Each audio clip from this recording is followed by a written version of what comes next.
Hey, what's up brothers, Viper here, and today we'll be talking about a tool that makes your real steel rifle, training rifle or airsoft gun fully serve you right.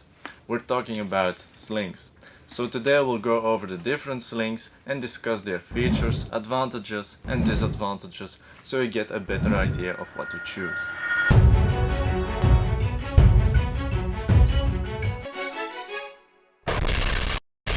The first question you can ask yourself is, why would I want to use a sling?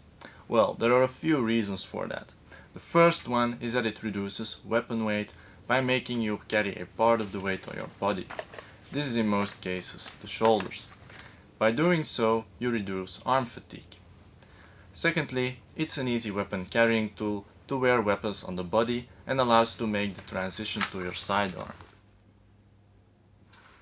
It allows to carry your weapon up front or on the side to do some other stuff, or even allows you to carry the weapon on your back to do some climbing. The third reason is that it can also function as a support tool to steady your aim and absorb recoil better. That's the why. Now, what about which one?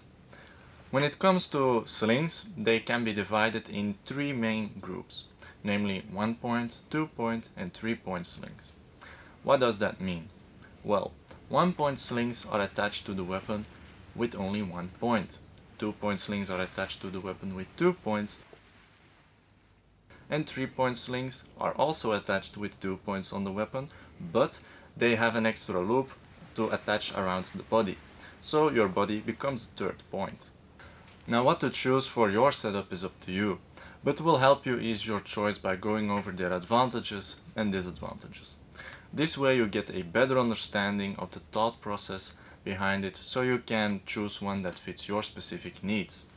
Let's begin with the 1-point sling. These provide the most freedom of movement because it is only attached to a single point on your weapon system. This means you can easily switch shoulders, which gives you a great advantage for CQB environments. 1-point slings are available with a loop or with a molly attachment to carry it on the back of your vest or plate carrier. Now the disadvantages start to show up when you don't need your primary weapon and have to carry it with you. First off, doing a transition to your sidearm can already be problematic, because releasing your weapon will make it naturally fall in your crotch area, which is not a pleasant experience. Secondly, when you want to move around hands-free or with your sidearm, your weapon will start swinging around in all directions imaginable. So this means you are already forced to use one hand to carry your primary weapon system while moving. Thirdly, you don't have the possibility to put your gun on your back and can do things like climbing a ladder, for example. Due to all of this, we suggest using a 1-point sling only with short barrel guns. This will reduce the swinging as much as possible due to physics. But like anything, there are solutions for all kinds of problems, including for the problem we just mentioned. The solution involves something like this, which is called an AR holster sling or a storage sling, which can, by the way, also be duplicated with some paracord. When this extra string is fixed on the weak side of the shooter's belt or the side of his carrier, then it can be used as a sort of retention piece to holster your weapon. This means no more swinging around, no more pain for your crotch, unlimited hands-free use, and the ability to do climbing and all that kind of stuff. So if you like the advantages of a 1-point sling and still want to have the ability to carry it around without it being a pain for your crotch, this is the way to do it. Another 1-point sling system for more concealed carry usage or easy usage in and around vehicles is a so-called tack sling. This is meant to conceal submachine guns under a jacket or in backpacks and allows for a quick weapon draw capability. Let's jump over to the 2-point slings. So a 2-point sling has the advantages that it can be carried hands-free without your weapon swinging around. It allows your weapon to be carried on your back for climbing and all that kind of stuff. For primary to secondary transitions, it naturally falls aside, so no more painful hits in the crotch area. The disadvantage is that switching shoulders is more difficult. The 2-point sling allows shoulder switching by either taking it off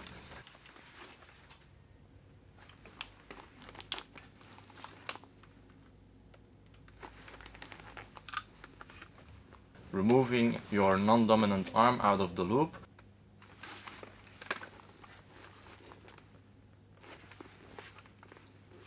or if set up properly, meaning being long enough, you can direct switch shoulders without the sling choking you.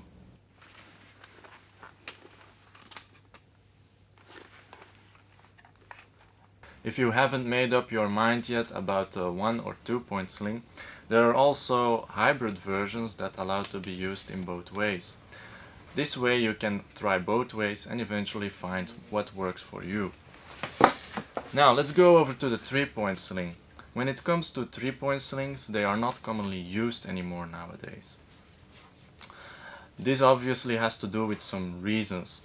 Let's take a look at their advantages and disadvantages. Firstly, they allow a lot of stable carrying positions that keep your weapon out of the way while moving. This even includes the so-called climber's carry. This carrying position gives you the ability to carry your rifle vertically on your back, which makes it ideal for climbing or traveling.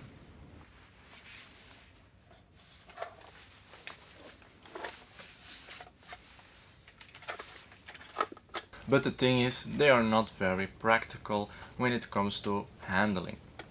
They have a lot of material which covers up your controls and can cause weapon malfunctions. And when carrying radios, grenades, a backpack and all that kind of stuff makes you fight more with your 3-point sling than it actually helps you. You can also forget about shoulder transitions unless you look for a hybrid system that gives it the ability to become a 1-point sling.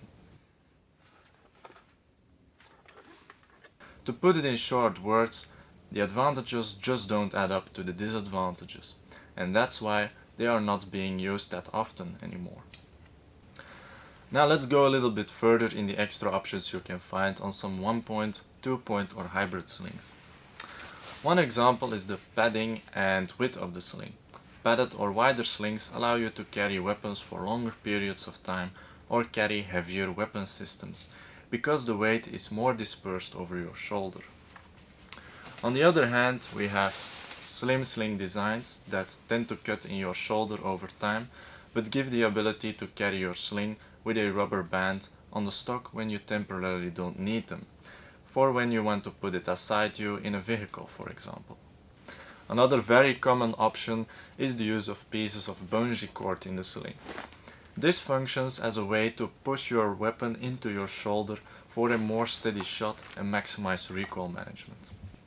Also, quick release systems have become a very common option for 1-point slings. This allows you to quickly release your weapon from your body by simply detaching a buckle.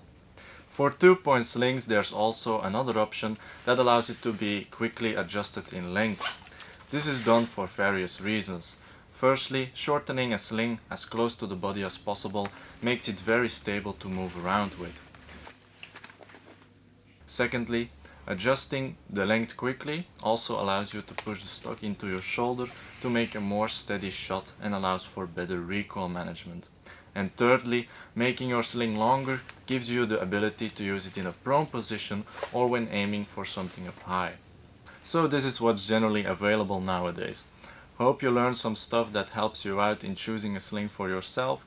We will also do a video on how we set up our sling and on how you can set one up yourself, so you get to know the thought process behind that as well. Let us know in the comments what sling you currently use. Don't forget to like the video and hit that subscribe and bell button if you think these kind of videos are useful for you. Thanks for watching and we'll see you guys next time.